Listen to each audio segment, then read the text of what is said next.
Caleb, if you would introduce yourself and tell us what group you're with, and we will.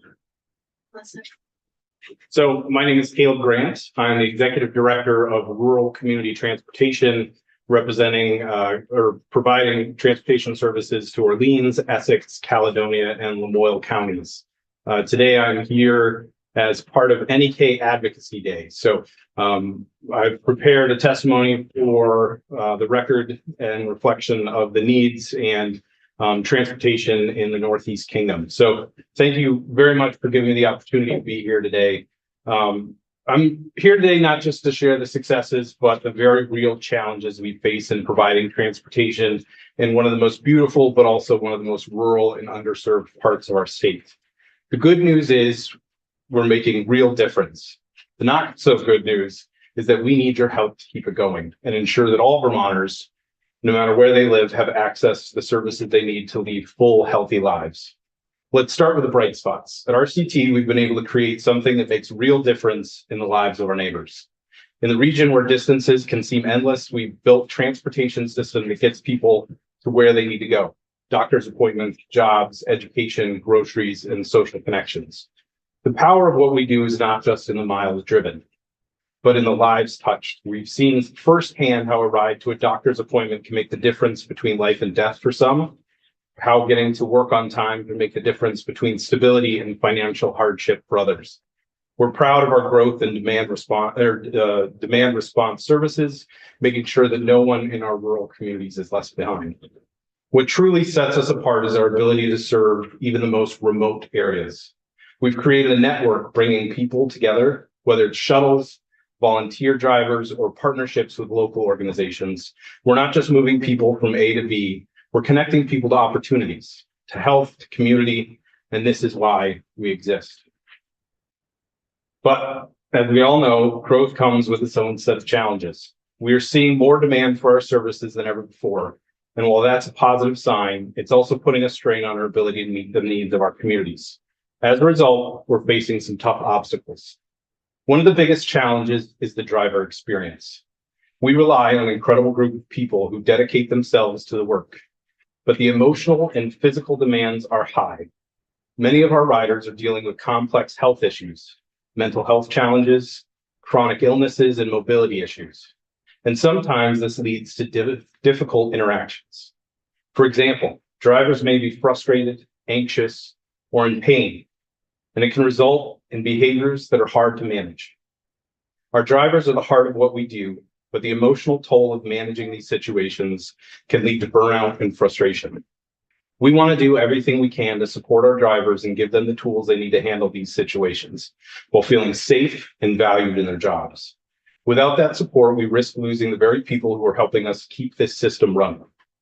Mental and physical health issues are a huge part in the challenges we face. Many of our riders are struggling with chronic health issues, mental health issues, and the isolation that comes from rural living. The lack of access is consistent healthcare only makes things harder. For many, transportation is a lifeline, but when someone's health isn't being properly managed, it affects the ability to rely on transportation consistently. This creates a domino effect. Last-minute cancellations, missed appointments, and more stressful interactions on the road. And in this situation, that not only affects the riders, but also impacts the drivers who have to navigate the challenges of the day. Here's where the rubber meets the road, literally and figuratively. We're seeing an explosion in demand of our services. The more people who need transportation, the more vehicles we need, the more drivers we need, and the more maintenance we need. And of course, the more funding we need. Our budget is feeling the squeeze, and we try to meet the increasing demand.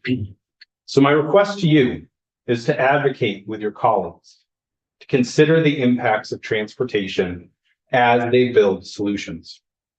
I'm confident in the state of Vermont and our leaders. I believe we can build housing, but where that housing is built can put an enormous financial strain on your transportation providers. I believe that we will find a path forward in addressing property taxes and providing exceptional education to our youth. But where and how our students are educated can challenge our transportation system.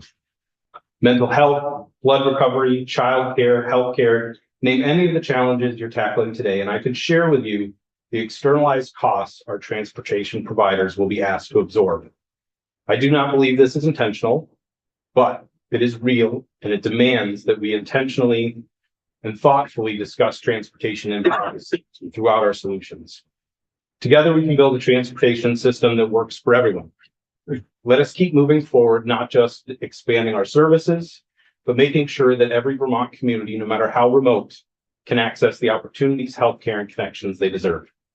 Rural Vermont is full of resilient and hardworking individuals, but we face real challenges. Transportation is a critical part of our ability to thrive as a community. With your support, we can continue to build a transportation system that works for everyone, regardless of where they live. Thank you. Thank you. Questions? Yeah, and just comments. I mean, you do a great job, in my opinion. Thank you. Yeah, I mean, I'm really impressed with your operations. There's so much to unpack. So, and transportation is really often the second thing on everybody's list. So healthcare, schools. Are you keeping up with the education conversations that we're having? Or is transportation part of those conversations?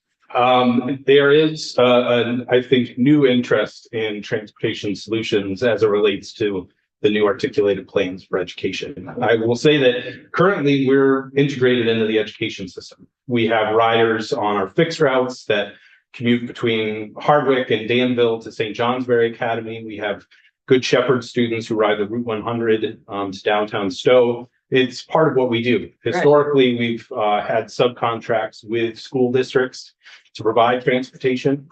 Historically, that hasn't been the vision that you may have of education transportation, the big yellow bus moving around.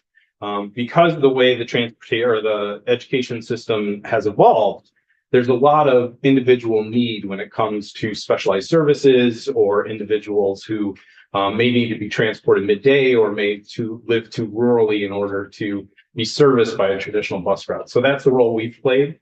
As we start to reconsider the configuration of our education, I think public transportation can remain a partner and maybe expand our role in that as well. Yeah, and this might not be you, but somebody who's working on transportation needs to be part of those conversations about what we're doing, obviously, or what we're thinking about doing.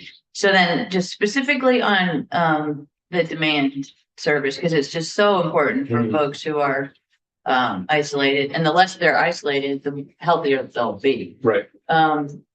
Do you like how quickly can someone access that? Do they have to call 2 days in advance to get the regular demand service?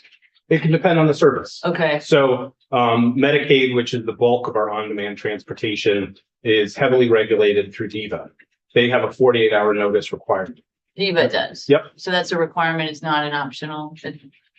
We are contractually obligated to provide 98% of all trips requested with a 48-hour notice. Right. We try to accommodate all trips requested. We receive all trips requested. Unfortunately, the demand exceeds the capacity. So on a typical day, we'll get about 1,000 requests for on-demand transportation. Typically, we're able to accommodate about 800 of those. So wow. As you think kind of sequentially, you have your contractually obligated critical care within Medicaid. You can then move on to O&D trips, or older adults and persons with disabilities, which can include medical trips, social trips, as well as, grocery access, food access, and then into kind of personal request trips. So oftentimes the demand exceeds the capacity, but when we have the capacity, we can provide trips with little to no notice. Okay, and you will do that. Yep. Okay, that's good. So And the complexity of that, the 48 hours comes from, and I'm sorry to interrupt. no, go ahead. The 48 hours allows our dispatchers to go through the process of finding efficiencies and optimizations, because, we do that with 60 volunteers and 35 vehicles. So being able to provide 800 trips with that type of thing, it usually takes 48 hours notice to make that happen. Micro transit, which we currently have in Morrisville, as well as the Newport area, that can be as short of notice as 5 minutes. You pull up the app on your phone or you call our services. That's one of the great advantages of that service, is it doesn't require the level of, it's a very low barrier. You don't have to get verification from providers. You don't have to plan ahead. But the demand on that is also, exceeding our capacity. In Newport area, we will have the entire day booked both through the app and on phone call by about 8:30 a.m. So, Oh, that's interesting. yeah, it's one of those where the Newport area was well primed for a microtransit model.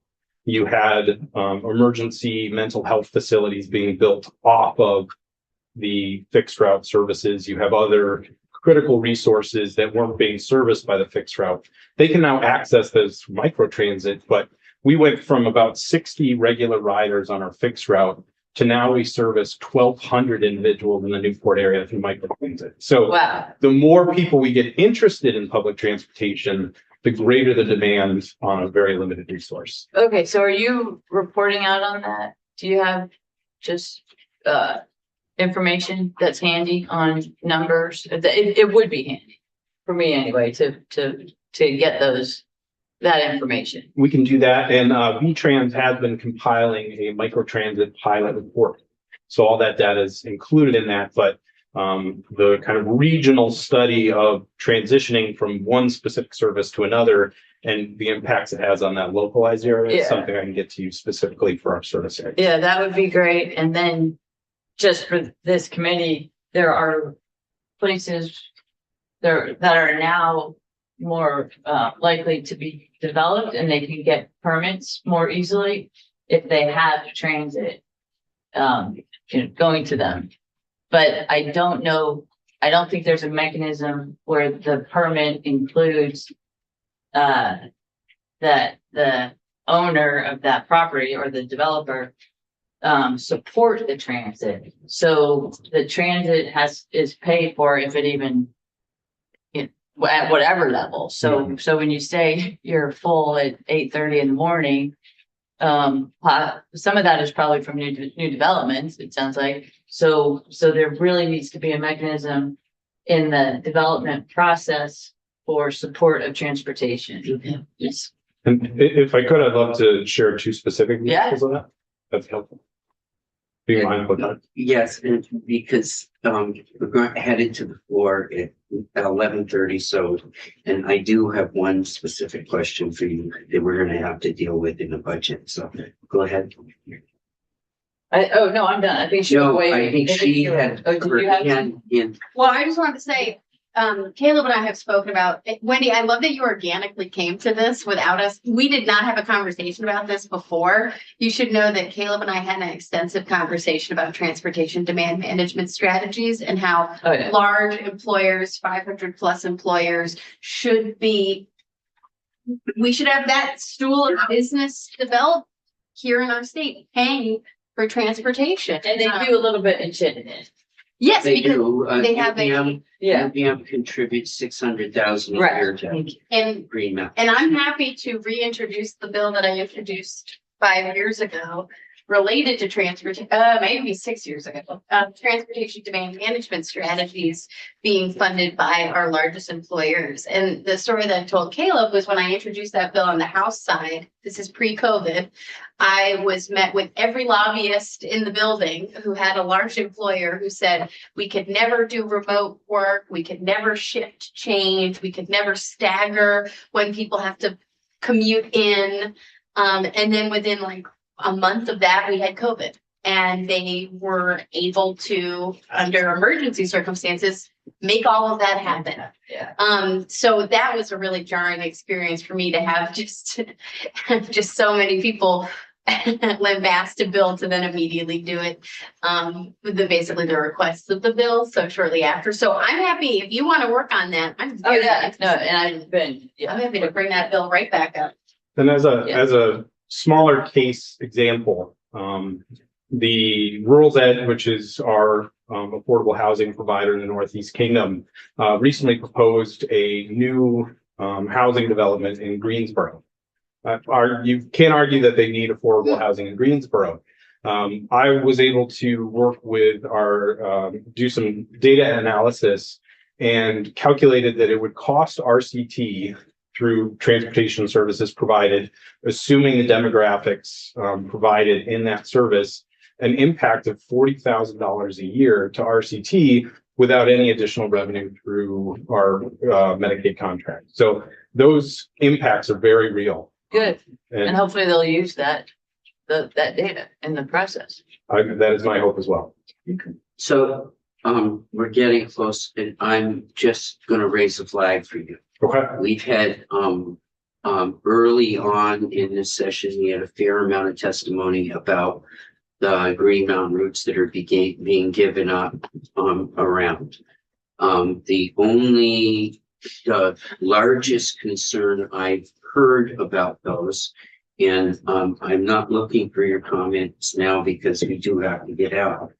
But the largest concern I've had was from employees, and particularly in the Franklin County area where RCT is going to pick up the routes. And your, the people that work for RCT are not unionized. And the people that work for Green Mountain are as Teamsters. The other routes that are being given up, it's Teamster to Teamster and that.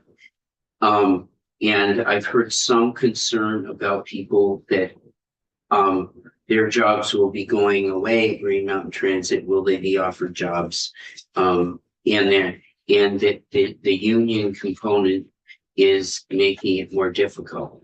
So at some point, we probably, and it doesn't have to be in person, but in Zoom, we'll want to talk to you about that. Okay. Okay. And I am at this point going to give you about 10 minutes to get ready for the floor. And I'm going to ask Megan